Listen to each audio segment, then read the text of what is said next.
Muy bien, pues vamos a continuar con las ponencias del día de hoy. Vamos a empezar ya a entrar en materia técnica con la primera de las ponencias sobre diseño de instalaciones de autoconsumo, esquemas y consideraciones previas de manos de Marcos Barbero de Incalexa. Así que cuando quieras.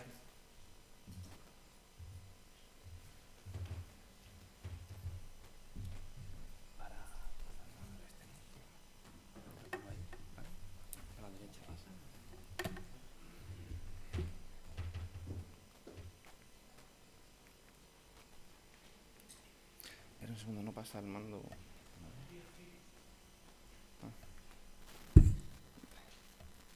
Vale. Muy bien. Nada, encantado, me presento, soy Marcos, vengo en representación de Incalexa, nos dedicamos al tema solar, entre otros asuntos en Cáceres. Y bueno, vengo a dar la charla en la parte de diseño y criterio de dimensionamiento en instalaciones de autoconsumo solar. Bien, vamos a empezar desde una fase bastante previa, inicial, para que al final oye la gente con más o menos conocimientos, que al final hay de todo, me imagino que habrá de todos los puntos, conozcáis desde el inicio del autoconsumo y podáis salir con un conocimiento por lo menos básico de cómo funciona el autoconsumo y qué puntos tener en cuenta a la hora de seleccionar pues, diferentes elementos y cómo dimensionar una instalación fotovoltaica.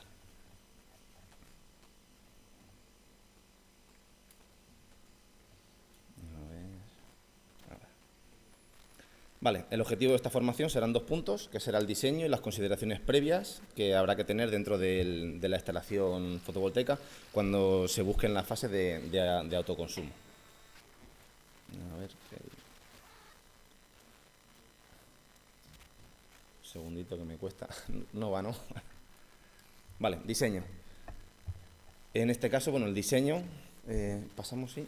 El autoconsumo solar en sí lo que hacemos es producir la propia energía a partir de una fuente inagotable que es el sol. Colocamos paneles solares y de esa manera pues autoconsumimos la energía durante las horas solares, en este caso si no se pusieran baterías.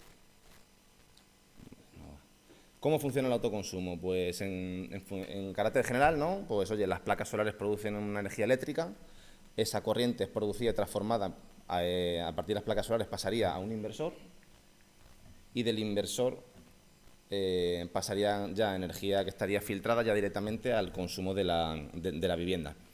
Esta energía se usa para el autoabastecimiento de la instalación. En general produces energía eléctrica a partir de placas solares y la consumes en tu vivienda o en donde tengas el consumo.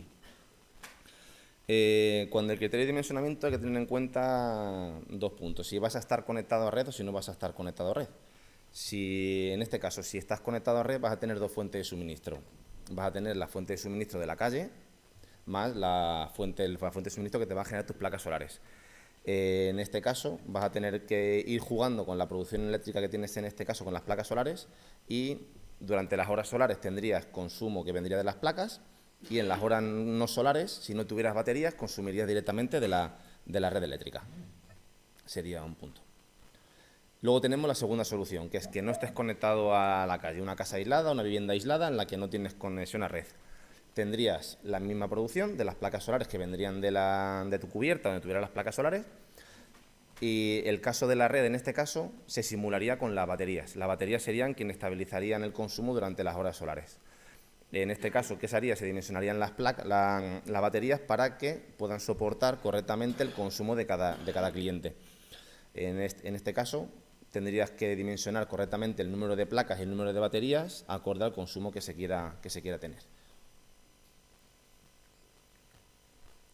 Otro criterio en el dimensionamiento es qué orientación tiene la cubierta en la que se vaya a instalar. No es lo mismo tener una cubierta bien orientada a sur completamente, que la radiación es máxima y tiene la mejor orientación, a tener una orientación de cubierta este, una oeste o una norte. En función de cada caso, pues habría que ver cómo dimensionarlo correctamente para poder cumplir con las necesidades correctas de autoconsumo en función de cada caso. A lo mejor, pues poniéndolo muy sencillo, en una cubierta este no va a producir lo mismo durante ciertas horas que una cubierta sur, en este caso. Entonces, en función de eso y de la orientación, es un criterio muy importante a la hora del dimensionamiento para dimensionar correctamente la instalación fotovoltaica. Otro criterio muy importante es el consumo energético que se va a tener Y luego otro también importante que suele ser conflictivo y suele cruzarse con el consumo energético y número de placa es la limitación de cubierta. Vamos a poner un ejemplo muy sencillo. Una nave industrial de un taller mecánico que consume muy poco, tiene mucha cubierta, le sobra cubierta, entonces va a tener más que de sobra para su autoconsumo solar. Pero el caso de un bloque de edificios, donde hay muchísimo consumo, al final tienes una cubierta muy limitada y nunca vas a poder tener el autoconsumo correcto con la cubierta que hay. Entonces, pues habrá que ver en este caso a qué porcentaje de autoconsumo se pueda llegar. En el caso del taller mecánico, no llenar toda la cubierta porque no valdrá mucha de esa energía para autoconsumo, si vamos a un modelo de autoconsumo. Y en el caso de un edificio, pues podremos dar únicamente un porcentaje del consumo total que va a tener en ese bloque al final. Entonces, no llegaremos en ningún momento al máximo. Entonces, muy importante tener estos dos puntos claros a la hora de seleccionar cuántas placas se quieren montar en la instalación. Consideraciones previas. Hay que ver qué consideraciones previas hay que tener a la hora de montar un autoconsumo. Es decir, seleccionar qué tipo de panel se quiere montar. Esto irá luego un poco más adelante en material dentro de la ponencia, pero una pincelada rápida para que tengáis claras las consideraciones es qué tipo de panel elegir. Principalmente, aunque el policristalino está saliendo del mercado ya prácticamente, están los monocristalinos, los policristalinos y también la dimensión del módulo. Principalmente el que está ya en el mercado prioritario es el monocristalino porque es más eficiente, es un poco más caro, pero se justifica esa diferencia de precio por las prestaciones que te da frente a un policristalino, que es más barato y menos eficiente. Seleccionar en este caso si se quiere hacer una inversión un poquito más alta o más baja según este modelo, y luego también las dimensiones del módulo, dependiendo de cada cubierta, sobre todo si en el caso residencial, los módulos van desde un tamaño más pequeñito, desde unos 60 hasta el industrial, que está en 2,10 aproximadamente. Depende de cada cubierta, pues se jugará también con el módulo que se tenga para poder optimizar al máximo la cubierta de cada. Este caso, sobre todo, está más centrado en el tema residencial, que es donde las cubiertas están más limitadas y hay que aprovecharlas al máximo. Entonces, es importante tener estos puntos de consideración previa a la hora de seleccionar el panel que se va a montar. El inversor, que es el elemento que transforma, o sea, que purifica, por decirlo de alguna manera, la energía eléctrica para que se pueda consumir desde las placas solares en tu vivienda. Hay que tener en cuenta, pues sobre todo, tres consideraciones previas. El rendimiento del inversor que se va a poner, que la transformación de la corriente eléctrica sea lo más eficiente posible, que haya las mínimas posibles. Dónde vas a colocar el inversor en tu vivienda, sobre todo si es residencial. Y si quieres un modelo híbrido o no, si a futuro querrás o no tener baterías en el caso de que estés conectado a red. Si es una casa aislada, lógicamente, pues tendrá que conectar con baterías. Pero tener en consideración también que hay inversores que no soportan baterías, inversores que sí, de cara a futuro si se quieren montar o no baterías en la instalación. Tipo de inversores. Aquí son dos tipos de inversores. Voy a entrar en una pincelada rápida para que luego se explique, pero es o elegir el inversor de string es un inversor central para todas las placas, que es lo bueno, que es un inversor para todos los paneles, tiene un precio más óptimo, y luego tenemos el microinversor, que es un inversor por cada panel. Diferencias, porque al final aquí controlas panel por panel en el tema del microinversor frente al inversor de string, que controlas líneas completas de paneles solares. Entonces, en función de esas consideraciones previas, habrá que elegir si tiene muchas sombras en su cubierta o no, ver si se usa un microinversores o inversores string con optimizadores, o usar el inversor principal, el inversor string. Luego el tema del tipo de estructura. Dependiendo de la orientación y de cómo esté la cubierta en características, se deberán elegir el tipo de estructura que se va a montar. La coplanar es la estructura que va directamente, o sea, apoyada sobre la inclinación de la misma cubierta y orientación que tenga la cubierta. ¿Qué puntos buenos que tiene la coplanar frente a otras soluciones? Es que estéticamente es más bonita, porque no levantas, aprovechas la misma cubierta.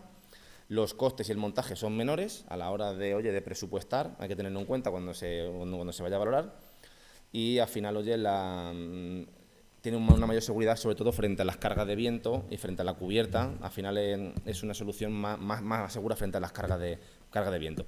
Y estéticamente es más bonita frente a otra. Luego tenemos la solución anclada, que lo que hacemos es aprovechar la cubierta para buscar la orientación más óptima de la cubierta, con la ventaja de que vamos a producir más energía con los mismos paneles, pero vamos a penalizar un coste mayor de montaje, vamos a tener que confirmar que la cubierta puede soportar las cargas de viento que el panel va a soportar durante su vida, y al final, pues oye, estéticamente no es tan bonita, entre comillas, aunque ya depende del gusto de cada uno, frente a una coplanar, porque al final tienes el panel elevado con un mayor rendimiento, pero tiene esas consideraciones. Tenemos luego las soluciones lastradas, que si la cubierta es plana y no se quiere perforar, lo que se hace es, la fijación se hace mediante gravedad en la cubierta. Se colocan unos lastres que soportan las cargas de viento, de manera que no perforan la cubierta y de manera que evitas cualquier tipo de filtración y perforación que vaya a generar la cubierta. En este caso hay que confirmar que las cubiertas puedan soportar las cargas y al final seguimos teniendo el mismo inconveniente, que estéticamente no es como una solución coplanar, es una solución inclinada. Entonces es otra consideración que hay que valorar a la hora de verlo. Y al final esta solución sí requiere una verificación de la cubierta que soporta las cargas que tiene que soportar la instalación. Luego tenemos, en este caso, por comentarlas, pero ya no van tanto al autoconsumo, que son la solución de seguidora a un eje, que sobre todo a lo mejor para el tema industrial se puede llegar a usar para ciertos consumos muy altos, en la que el panel va siguiendo el sol en un solo eje.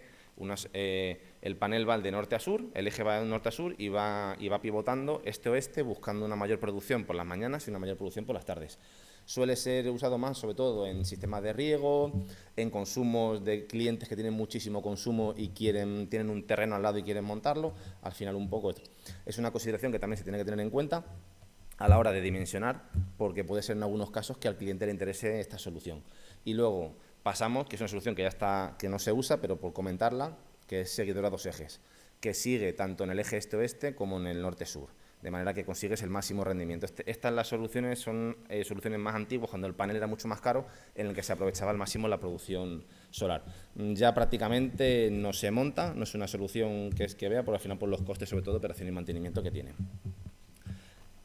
Vuelvo a la estructura a un eje por comentar que al final el coste frente a la inclinada es algo mayor y lo que tiene son unos costes mayores de operación y mantenimiento. Hay que hacerle unos mantenimientos a los cojinetes, a los diferentes elementos, frente a una solución fija como es la lastrada o la anclada, en la que no hay mantenimiento, porque al final únicamente con las limpiezas y las revisiones de la extracción valdría frente a un mantenimiento más mecánico que requiere este tipo de soluciones. Lógicamente, la solución a un eje tiene un coste de operación y mantenimiento menor frente a una solución a tres ejes en las que ya llevan actuadores hidráulicos y demás, que viene todavía muchísimo más mantenimiento.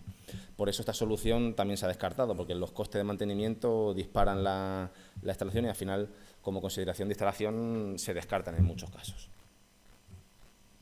Si tratamos de una instalación de autoconsumo, en este caso aislada, o que se quieran poner una conectada a red baterías, puedes tirar por tres soluciones. Son monobloc, batería monobloc, estacionarias y litio. Al final un poco lo que lo diferencia son los costes y la evolución de la tecnología. Las monobloc son de un precio bajo, poca potencia y una vida útil media. Se usa para estaciones muy sencillas, que se quieran únicamente pues 4 bombillas, un consumo muy bajo, muy liviano. Luego pasamos a las baterías estacionarias, que prácticamente el litio las ha descartado, pero al final tienen un precio medio, puedes conseguir una mayor potencia y una vida útil alta. Entonces, al final, con esta solución lo que se consigue es tener una instalación que pueda soportar mayor potencia para una vivienda o apoyada con un grupo electrógeno para que puedas tener una vida mayor en la instalación. Y luego, el litio es la evolución de la tecnología. Y al final pues está descartando a las otras dos, porque por precio al final vienen bajando y vienen siendo más interesantes, y la vida útil que tienen es mucho mayor. Luego ya pues hoy se comentará más en detalle las características y demás de los diferentes elementos. Aquí nos centramos únicamente en las consideraciones previas y en función de eso se deberá seleccionar cuál es la más óptima para cada situación. Si tienes una vivienda y quieres consumir muy poco y quieres gastarte poco, tienes una solución. Si lo que buscas es una solución más a largo plazo para un uso más diario, más continuado, tendrás que seleccionar una solución u otra. Bien, las consideraciones previas y las dudas principales es si la cubierta aguanta, si dudas principales en las consideraciones si aguanta, pues al final normalmente si la vivienda tiene es una vivienda relativamente nueva, tiene que cumplir con el código técnico de edificación y las cargas de uso que tienen las cubiertas aguantan más que de sobra porque el panel pesa mucho menos de lo que la carga por uso de una cubierta transitable va a tener en cualquier momento. Entonces, al final, nunca va a haber ningún problema si es una instalación nueva, si es una vivienda con una vivienda relativamente nueva, no una casa antigua y demás, que en ese caso sí habrá que verlo, pero normalmente no hay ningún tipo de problema con el tema de cargas. Al final, solamente una persona, mismo el instalador, cuando le sube la cubierta con herramientas y demás, viene pesando unos 90 kilos puntuales concentrados, frente a un panel pesa como máximo 25 o 30 kilos con la estructura repartidos en 2 metros cuadrados. Entonces, al final, la carga es mínima. Si el técnico cuando sube no hay ningún problema, con el panel va a haber mucho menos. ¿Hay que limpiar los paneles solares, ¿no?, como consideración previa para tenerlo en cuenta en los mantenimientos? Sí, es bueno limpiarlos, es recomendable hacerles un mantenimiento a la instalación para sacarle el máximo rendimiento. Es recomendable darle un mantenimiento al panel solar y la instalación. Vale, principales consideraciones previas a la hora, sobre todo en el residencial, de cableado y protecciones, es por dónde van a ir los cables. Es importante también, oye, a la hora de criterio, por dónde se quieren llevar los cables, sobre todo en el tema residencial. En el industrial no se le ve problema. Pues, oye, gente que quiere llevarlos por un punto o por otro, es una decisión que también tiene que tomar el cliente a la hora de llevar los cables hasta el cuadro general. Y luego también seleccionar si hay que colocar algún cuadro secundario porque no hay espacio para colocar las protecciones de la instalación, el típico cuadro que tenemos en la vivienda, también seleccionar dónde se va a poner para que lo tengas dentro de tus consideraciones, claro, para evitar cualquier conflicto o que tengas claro que vas a tener estos elementos en la instalación. Inversor solar.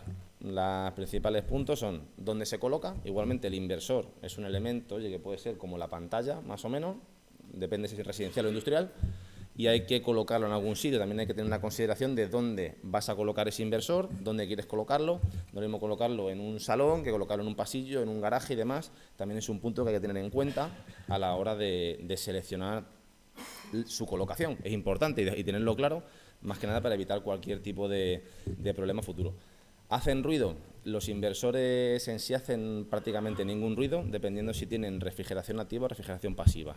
El punto principal ahí es si disipan con un ventilador forzado, en el que cuando se calienta el ventilador arranca, o que directamente disipan por su carcasa como un teléfono móvil. En ese caso la diferencia de ruido es bastante alta de un punto a otro, porque en un lado vas a escuchar el ventilador. Si lo tienes a lo mejor en un pasillo cerca de un salón, lo vas a escuchar, frente a los que refrigeran de manera pasiva, que al final lo que puedes escuchar es la electrónica interna, que es un ruido mínimo. Pero siempre se recomienda colocarlo en zonas en las que no estés, a lo mejor, en zonas de relax y demás, pasillos, garajes, para evitar, oye, cualquier molestia, sobre todo con el tema de pequeño ruido de la electrónica que puedan los inversores como tener. Bien, pues estos son un poco los puntos principales, ¿vale?, tanto de diseño como de consideraciones previas. He querido ser lo más laxo posible porque esto se divide en diferentes partes y no quería entrar en los puntos de otras presentaciones. Y bueno, hasta aquí concluye. No sé si hay alguna duda, alguna cuestión al respecto. Perfecto. Muy bien.